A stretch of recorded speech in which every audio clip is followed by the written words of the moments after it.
He reaches up, fingers sturdy from the reeds, and the bracelet slips over his knuckles like it was waiting for him. It swings once, an ordinary circle of silver and tiny beads, until he remembers the hand that wore it. He hears a sound then, not a bird call, but a soft, organizing clack, like something laying accounts out in the dark. The crows pause, the marsh holds its breath, and a branch creaks in a way that doesn't belong to wind or tide. Find somewhere dark and quiet. Put your headphones on. Listen closely now. I'm Samnang. Tonight's story is called The Corvid Ledger. Eli Mercer had lived his whole life within the salt-stung ages of a town that forgot how to grow beyond its piers. Houses leaned like old people in conversation. The smell was always damp, always salt and iron and the faint sour tang of gulls. Eli worked mornings on small repairs, boat hooks, nets, a neighbor's leaky porch, then came home to the kitchen, where Maya drew maps on scraps of paper and braided her hair in quick, impatient knots. She liked the dark jelly beans, cheap rings from gas stations, and climbing the low fence that kept kids from wandering into the reeds. When Maya vanished, 2 weeks of no one noticing at first, then frantic calls, flashlights with batteries dying, Eli's grief sharpened into an ache like hunger. The town organized search parties. They checked marsh flats and driftwood caves. They questioned fishermen who worked the tides. They posted flyers that fluttered on telephone poles like white moths. The sheriff offered calm phrases and a checklist. But grief doesn't accept checklists. Grief looks for the pattern that makes sense of the world. It was Nora Finch, the woman who ran the diner, who first mentioned the clearing. "The birds have a habit," she said over coffee, squinting out at gray water. "They hang things up." People laughed off superstition, called it Corvid clutter. But when Eli walked the low trail by the old marsh and saw the ring of branches, hung with watches and keys and a child's shoe, something inside him slid into place. He knew, before he could think it through, which bracelet was his daughter's. He reached for it, and the bracelet was still warm. Most would have left it there, called the sheriff, hoped for an explanation that fit inside a jurisdiction. The sheriff took a photo. The coroner shrugged. There was nothing to coroner. The town's explanation was useful. Tides, trawlers, people with pockets full of junk. But warmth isn't a thing tides leave. Warmth implies recent contact. Warmth implies presence. So Eli started watching.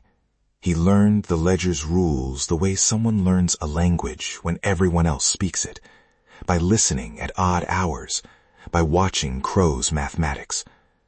The birds collected the smallest possible things, a coin, a child's ribbon, a single earring. They favored shine and personal fold, items that carried the shape of a life. They arranged these trophies into rings, into lines, into spokes, pointing sometimes at the water, sometimes toward the old pier, where the pilings rotted into the mud. Over weeks, Eli recorded, on a grocery list pad, the objects and where they were hung. He began to see repetition. He began to see direction. Neighbors joked, "Don't follow the birds, Eli," they said. "They're just birds." But notice the silence after that line, how the joke dissolves, because the ledger, whatever it was, started to look less like coincidence and more like a map. Watches in a tight arc pointed toward the inlet. A child's shoe hung low on the eastern branch, faced the old drainage ditch. It wasn't random. It wasn't indifferent. It had order. One night, after the town had gone quiet and the tide had swallowed the pier timbers, Eli chose not to wait for daylight. He followed 2 black shapes that rose like punctuation marks into the dusk, their wings a soft, precise language. "This is no coincidence," he told the reeds out loud. He took only a flashlight, a rope, and a camera that had more hope in it than power. People warned him, "You'll get lost if you go after birds at night." People who love someone will warn the world away from a grief-driven choice, and then watch it walk alone into the dark. At first, the marsh kept ordinary tricks. The flashlight bogged, the rope snagged on crab pots half buried, electronics died with the disinterest of salt water. The path vanished beneath knee-high reeds, and the moon played thin.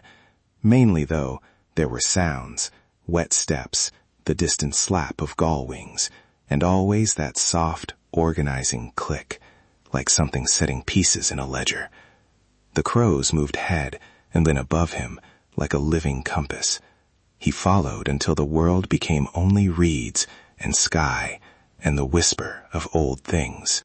The place they took him to wasn't a pit of bones or a cartography of gore.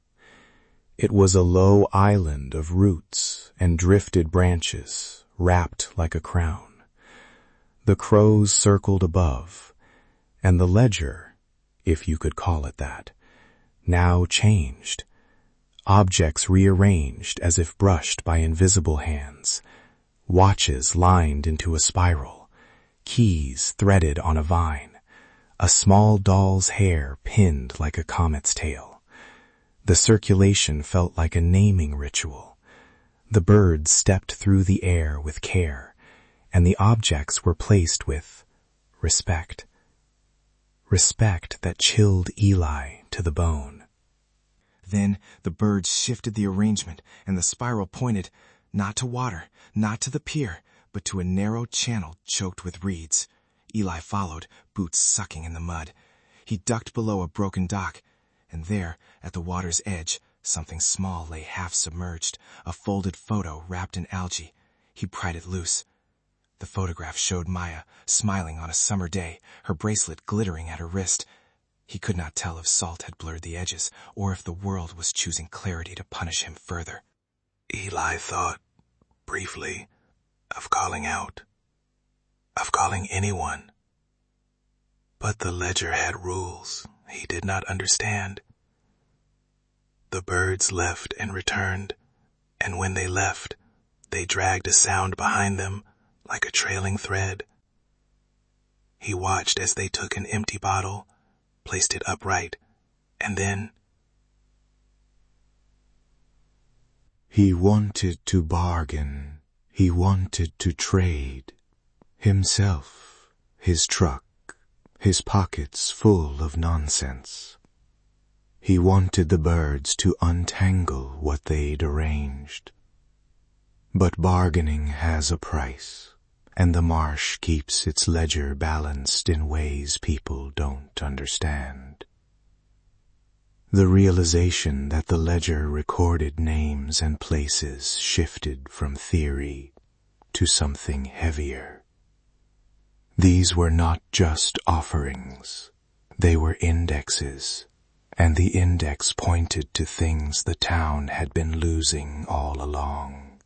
Eli left that night with the photograph and the bracelet and a rope of questions. He told a version of what he'd seen, one that the sheriff could accept, and kept the other version for himself, how the birds arranged grief like accountants counting names. The town split into people who wanted to believe and people who wanted to forget. Nora put up extra lanterns. Kids started tethering shoes to their ankles at night. The ledger became a story told at diner counters, then a dare, then a quiet rule some people obeyed without saying why. Grief, for Eli, did not ease. It recalibrated into a job he couldn't quit. He visited the clearing daily, cataloged new items, tried to divine the ledger's grammar. Sometimes the ledger offered nothing but the same small, indifferent gifts of birds.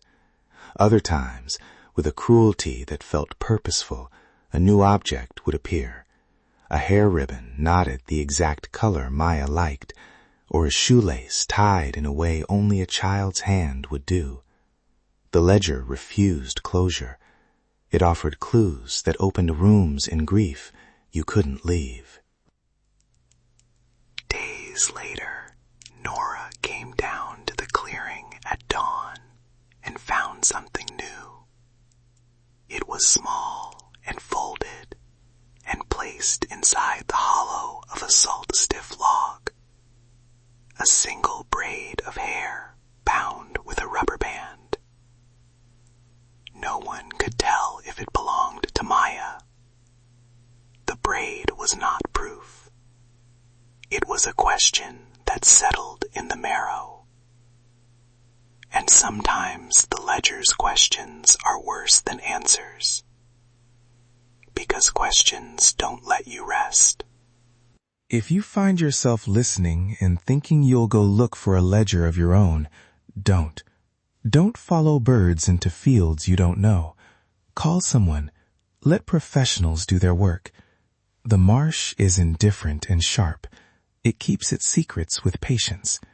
It is not a map that will hand you what you've lost. It is a remembering that cannot be bargained with. If you're still here, it means the story followed you to the end. Take a breath. Look around your room. Make sure everything is exactly where you left it. I'm Samnang. If this story stayed with you, share it with someone who listens in the dark like you do. Subscribe so you never miss an episode. Until next time, check the corners. The night remembers. Good night.